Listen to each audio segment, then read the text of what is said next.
बिस्मिल्लाहिर्रहमानिर्रहीम। अस्सलाम वालेकुम दोस्तों, हमारे सामने एक चाइना का 17 इंच का टीवी है। तो इसका प्रॉब्लम ये है कि जब हम इसका स्विच लगा देते हैं तो आवाज़ फ़ौरन आने लगती है, लेकिन तस्वीर काफ़ी देर बाद आती है। तो ये प्रॉब्लम बेसिकली होता है बेस का, जो स्क्रीन के पीछे बेस लगी होती है उसका होता है। बहरहाल हम इसे ओपन करते हैं और देखते हैं कि वाकई ही इसका बेस का प्रॉब्लम है या इसके कहीं से और वोल्टेज ड्रॉप हो रहे हैं।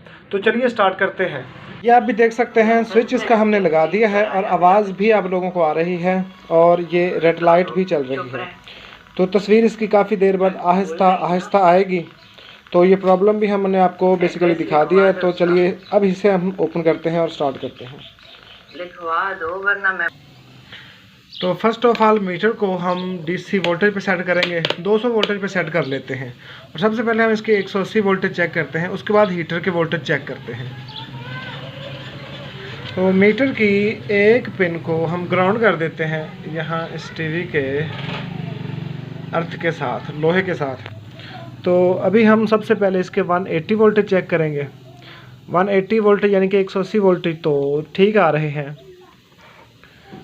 और 180 के वोल्टेज का ये प्रॉब्लम भी नहीं है, हम वैसे चेक कर रहे हैं। उसके बाद हीटर के वोल्टेज चेक करते हैं। मीटर को 20 वोल्ट एसी पे सेट कर लेते हैं और फिर इसके हीटर के वोल्टेज चेक करते हैं।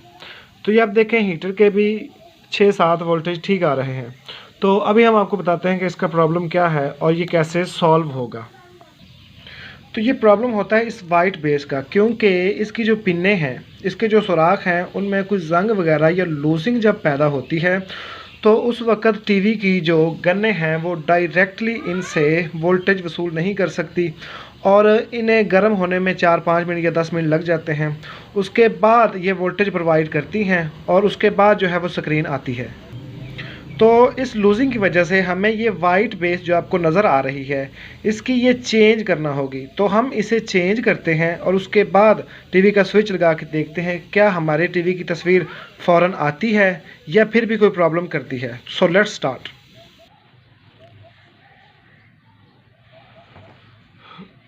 तो इसी तरह से बेस को टीवी में लगा रहने दें और इस तरह से पहले इसे अनशोल्ड कर लें, फिर इस बेस को आउट यानी कि बाहर निकालना इजी होगा। तो हमने इसे, ये आपके सामने देखें, बेस के तमाम टांके जो हैं उनको अनशोल्ड कर लिया है।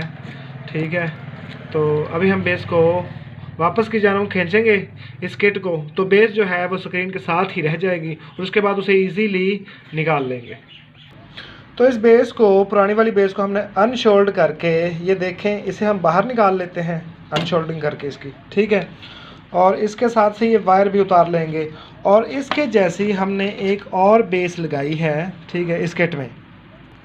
तो इसको शोल्ड करके अच्छी तरह से, ठीक है, इस स्क्रीन के साथ दोबारा लगा देंगे।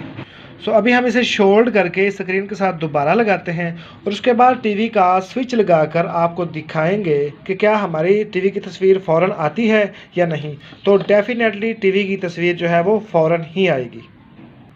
तो इसकी तमाम वायर्स जो हैं वो लग चुकी हैं। तो अभी हम टीवी का स्विच दोबारा से ऑन करते हैं और देखते हैं कि हमारे टीवी की तस्वीर जो है वो एडजस्ट एडवांस फ़ौरन आई या नहीं।